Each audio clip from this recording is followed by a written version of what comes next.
Incroyable Paris Saint-Germain, grand Paris Saint-Germain ce soir, un Paris Saint-Germain qu'on n'en a pas vu depuis très très longtemps, un PSG à un niveau exceptionnel ce soir. Pourquoi le Paris Saint-Germain ne joue pas tous ses matchs comme ça? C'est la question qu'on va se poser. Mais ce soir, le Paris Saint-Germain nous a régalé. Enfin, Paris nous régale. Enfin, on a pris du plaisir ce soir. Et en plus de ça, contre l'ennemi juré, Marseille. Ce soir, on a vu un Paris Saint-Germain efficace. On a vu un Paris Saint-Germain exceptionnel. Tout le monde a été bon. On a vu un Mbappé qui a tout changé. Très clairement, quand Mbappé est dans cette équipe, ce n'est pas le même Paris Saint-Germain. Quand Mbappé n'est pas là, ce n'est plus la même chose. C'est lui le véritable patron. C'est lui qui porte cette équipe depuis plusieurs années maintenant. Il est au top niveau depuis 2020. Depuis 2020, c'est lui qui nous sauve. C'est lui qui porte cette équipe. C'est lui le véritable patron. Ce n'est pas Nasser, ce n'est pas Luis Campos, ce n'est pas Christophe Galtier. C'est Mbappé. C'est lui le patron. Tout le monde est intimidé devant lui. Neymar est jaloux de lui. Ça se voit très clairement. Très clairement, le mec est libéré quand Neymar n'est pas là. Et quand je pense que tout le monde critique Mbappé, alors que le mec il est exceptionnel à chaque fois qu'il joue, sous prétexte qu'à part sa vitesse, il n'aurait rien. Mais au moins, il a quelque chose. Et à l'heure où on parle, il n'y a même pas débat. À l'heure où on parle, Mbappé est le meilleur joueur du monde, à l'heure actuelle. Et je peux vous dire que le jour où le Paris Saint-Germain va perdre Mbappé, le PSG est terminé. C'est pour ça que les dirigeants doivent très clairement se réveiller. Mais là, honnêtement, ce soir, vous devez respecter, et tout le monde doit respecter Kylian Mbappé. Parce que moi, je ne comprends pas qu'on idolâtre un joueur qui est tout le temps blessé et qui ne fout strictement rien sur le terrain, qui boit, qui fume, qui fait la fête du matin au soir et qui ne montre rien depuis des années. Et on a un joueur qui, depuis son arrivée et surtout depuis 2020, qui est complètement irréprochable. Mbappé en 2020, 2021, 2022, s'il n'aurait pas été là, on n'aurait même pas été en Ligue des Champions l'année où Pochettino avait fini deuxième. Mais on va parler du match ce soir. Très clairement, un Paris Saint-Germain mort de faim, un Paris Saint-Germain injouable, un Paris Saint-Germain qui met de l'intensité, un Paris Saint-Germain qui joue offensif, un Paris Saint-Germain qui attaque à tout va. Un Mukiele exceptionnel, j'ai pas peur de le dire, pour moi Mukiele est meilleur qu'Hakimi. J'ai pas peur de le dire, surtout sur les dernières semaines. Même Donnarumma a été bon. Donnarumma a sorti des arrêts décisifs. Très clairement, à part la blessure de Presnel Kimpembe en début de match, là très clairement c'est le match parfait. Et il faudra faire le même match à Munich dans 10 jours. Et je pense que le Paris Saint-Germain peut le faire.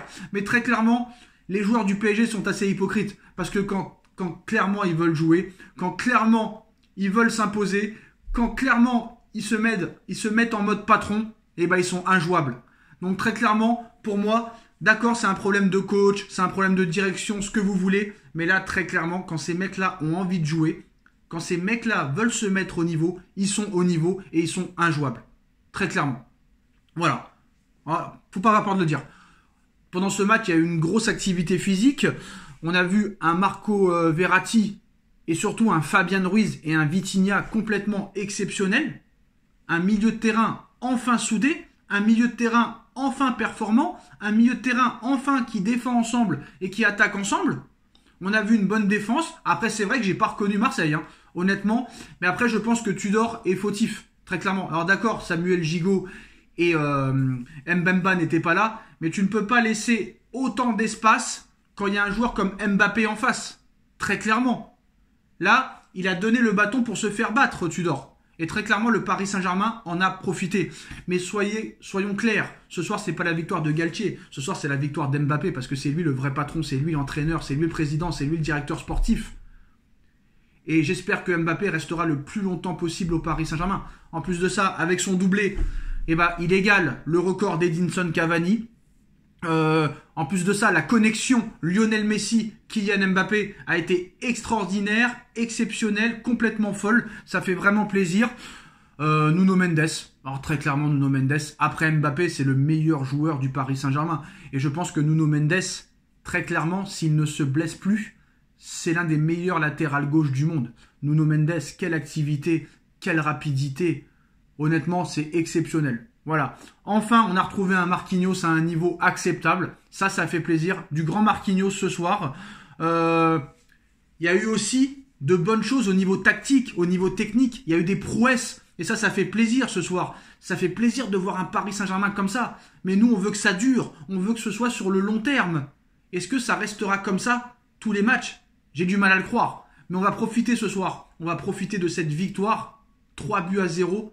Match exceptionnel. La défense a été au niveau, le gardien a été au niveau, le milieu a été au niveau, les latéraux ont été au niveau, les attaquants ont été au niveau, tout le monde a été bon. Je mettrai quand même homme du match, Kylian Mbappé. C'est Buzz l'éclair, c'est un phénomène, c'est une fusée, c'est un avion, c'est un TGV, c'est un buteur hors pair. Et franchement, 3-0, c'est mal payé.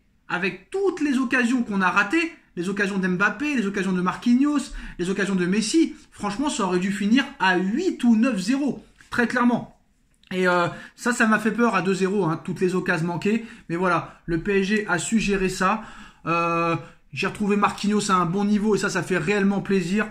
Voilà, quand ils veulent les mecs, ils sont au niveau. Voilà, on va pas se mentir. Maintenant, on veut que ce soit tous les matchs comme ça. En Ligue des Champions et en Ligue 1. Et je pense que très clairement, on a enfin notre match référence. Et ce soir, il faut se servir de ce match. Il faut se servir de cette prestation pour aller gagner à Munich. Maintenant, il n'y a plus rien à perdre. Et si Mbappé doit devenir l'entraîneur et le chef d'orchestre de cette équipe, eh ben, il faut le laisser. Très clairement. Voilà. S'ils écoutent un mec comme Mbappé, c'est mieux qu'ils écoutent un mec comme Mbappé qui n'écoute personne. Très clairement. Et là, j'ai l'impression que Neymar, qu'il ne soit pas là, ça va libérer Messi et plusieurs milieux. Et surtout Mbappé. Après Mbappé, il s'en fout de Neymar. Mais très clairement, moi j'ai remarqué cette saison que quand Messi et Mbappé jouaient sans Neymar, c'était beaucoup plus performant. Beaucoup plus performant. Voilà, c'est l'impression que j'ai. Mais honnêtement, ce soir, voilà, ça fait vraiment plaisir. On a éteint le Vélodrome. Le Vélodrome a été éteint en quelques minutes. Voilà, Marseille n'a jamais réussi à poser son jeu. Paris a fait le match parfait.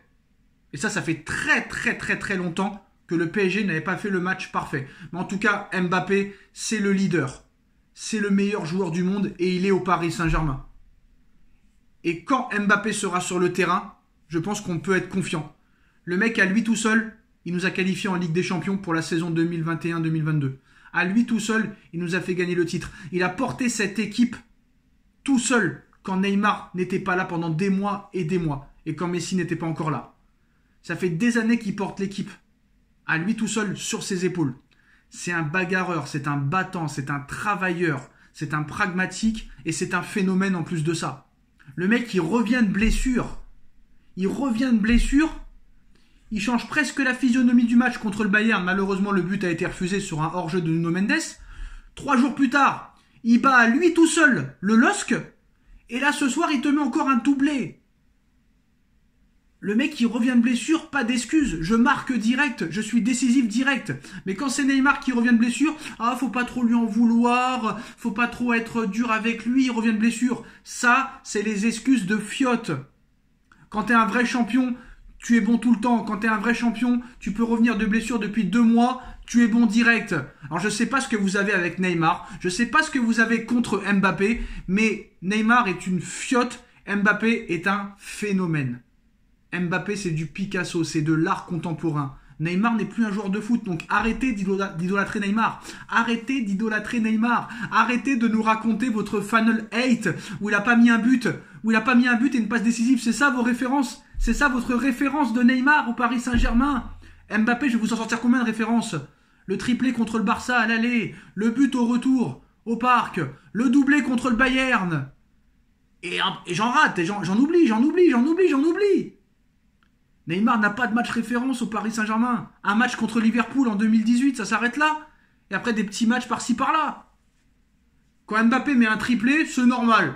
Quand Neymar fait une passe décisive, c'est un joueur exceptionnel. Arrêtez avec votre Neymar, il ne vaut rien. Mbappé est le meilleur joueur du monde. Malheureusement, Mbappé finira 2e, je pense, au Ballon d'Or. Mais les prochains, c'est pour lui. Ça, c'est sûr et certain. Voilà. Et très clairement, tout le monde a été bon ce soir, c'est exceptionnel, c'est magnifique, on a pris du plaisir, ça a été un match fou, on a été dominateur dans tous les secteurs du jeu, on les a bouffés, on les a mangés, on les a trucidés et on les a complètement éteints. Et ça fait réellement plaisir. Après, je vais pas vous mentir, le regret que j'ai, c'est toutes ces occasions ratées. Je pense que J'aurais vraiment été beaucoup plus content si on aurait gagné 5-6 ou 7-0. Mais là, très clairement, j'ai eu un énorme plaisir à regarder le Paris Saint-Germain. Je retrouve un Paris Saint-Germain avec une âme. Je retrouve le Paris Saint-Germain avec du cœur. Je retrouve un Paris Saint-Germain qui a envie de gagner, qui a envie de marquer. Et ça, il faut que ce soit comme ça à tous les matchs. Et surtout en Ligue des Champions. Et je pense que contre le Bayern, non seulement on peut gagner là-bas, mais on peut les exploser. Parce que le Bayern, c'est pas si exceptionnel que ça. Donc voilà. Très clairement, maintenant, les joueurs vont se mettre en autogestion. Là, il y a eu une suprématie. On leur a mis une raclée complètement. On a été au top techniquement, physiquement et tactiquement. Voilà. Par exemple, Vitinha, on n'en parle pas assez, mais Vitinha, pendant ce match, il a été parfait. Derrière Mbappé et Nuno Mendes, je pense que c'est le meilleur joueur. Marco Verratti et Ruiz, très très bonne connexion.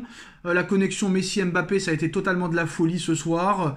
Et voilà. Que dire de plus? Ça a été exceptionnel. Match parfait du Paris Saint-Germain. Les postos, dites-moi en commentaire ce que vous en pensez. Et on se retrouve tout de suite pour le débrief de Nono. Tchuss.